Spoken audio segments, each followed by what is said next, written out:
Hey guys, happy Friday to everybody here in the Warehouse Conference Room, Business on Purpose, near the headquarters down here in the Low Country, South Carolina. Gorgeous day outside on a Friday. Hope it's pretty where you're at. I had to share two incredible stories with you that I thought would blow you away. They blew me away here in the last couple of days. These were two big wins that a couple of our clients had, both in the professional services industry.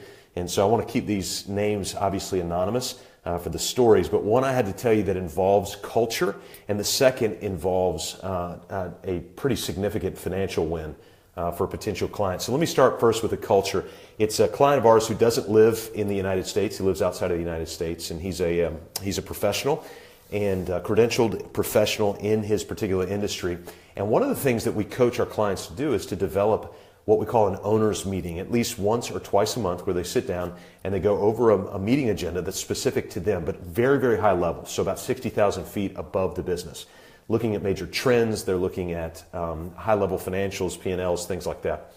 And so this particular firm owner, what he decided to do was, since he was having an owner's meeting, he said, hey, I might as well act like an owner. And so this is a solopreneur. He's an entrepreneur. He's by himself, has no employees, has a couple of virtual team members. But so it was, I think his meeting was on a Monday morning around 8 a.m. And so what he did is he got up. He dressed nicer than he normally dresses because he thought, well, I'm an owner. So I'm in an owner's mindset, so I'm going to dress a little nicer than I normally dress. Then what he did is he went down to the local coffee shop near his office. As he was walking in the door, he looked back and acted like he was looking at his Bentley parked on the road because he thought owners dress nice, but they also drive nice cars. Now, he doesn't have a Bentley, but in his mind, he thought, well, I'm looking back at my Bentley. He walked in to the coffee shop where he was going to have his owner's meeting with himself, and he ordered coffee, but then he also didn't order a regular flat bottle of water. He ordered a sparkling water because he thought, owners don't just drink regular water, they drink sparkling water.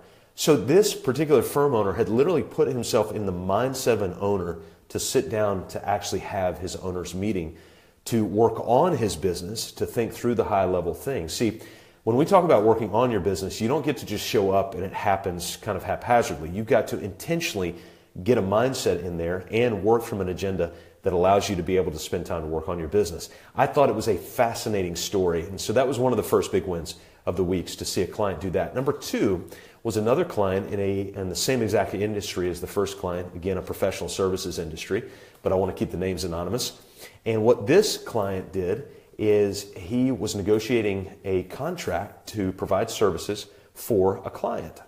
And as they were talking about this, one of his core values was high performance projects. Well, in the conversation, he told the client that he was working with, he said, listen, he said, I love what you're doing. I think I'm excited about the project that you're doing and you're allowing us to be a part of. But I'll be honest with you, it doesn't really fit who we are. And the owner, the client goes, what do you mean by that? And he said, well, one of our values is doing high performance projects. And I'll be honest with you, I love your project, but it doesn't classify as what we define as a high performance project. And so the client said, well, what do you classify as a high performance project? So our client begins to walk his client through all the details of what they classify as a high performance project and keep going. Well, the initial contract price for the initial scope of work that they were talking about was about $30,000 for the whole fee. And that's over a period of months. It's $30,000. And so I asked my client as I was talking to him, I said, so what ended up happening after you told him about that this is one of your core values, this is how you define it, this is why your scope would look higher than that? And he said, well, he signed a contract. I said, well, was it for more than the original? And he goes, oh yeah. I said, well, how much more? And he said, we signed a contract for around $100,000.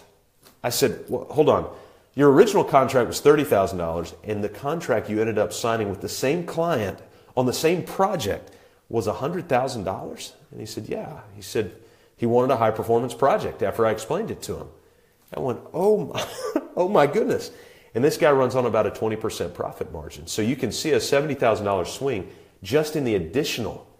He was able to bring in $14,000 of additional profit dollars, not the original scope of what was going on there. So you've got this client who simply by sticking to one of his unique core values was able to provide his client with a greater level of service, and it was a win-win because his client got the better service, and he as a firm was able to be involved in something that was more closely aligned with who they are from a core value standpoint. So you may listen and listen to things like vision, mission, values and go, that's just nonsense, Scott.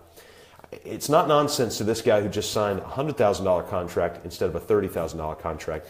It's also not nonsense to other business owners who have actually turned away work, declined work that would have ended up costing them in the long run because they knew what their core values were.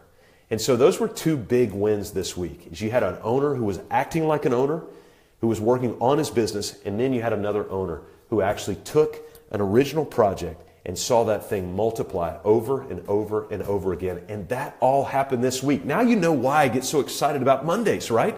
Because we get to liberate small business owners from the chaos of working in their business, and we get to hear incredible stories just like this. So, hey, thanks for listening to that. For you guys who are listening to this and will listen to this, if you're interested in what we do, we've got the Business on Purpose podcast. You can go to mybusinessonpurpose.com, and we've got our latest round of podcasts up there. If you go to the podcast tab, you can listen there. And we've also got the 4 steps to business freedom. If you're a small business owner and you are swimming in chaos, let us know. We can help you. That's what we do. That's what we value, to be able to serve you. So have a great Friday. Have a delightful weekend. And we'll see you guys next week.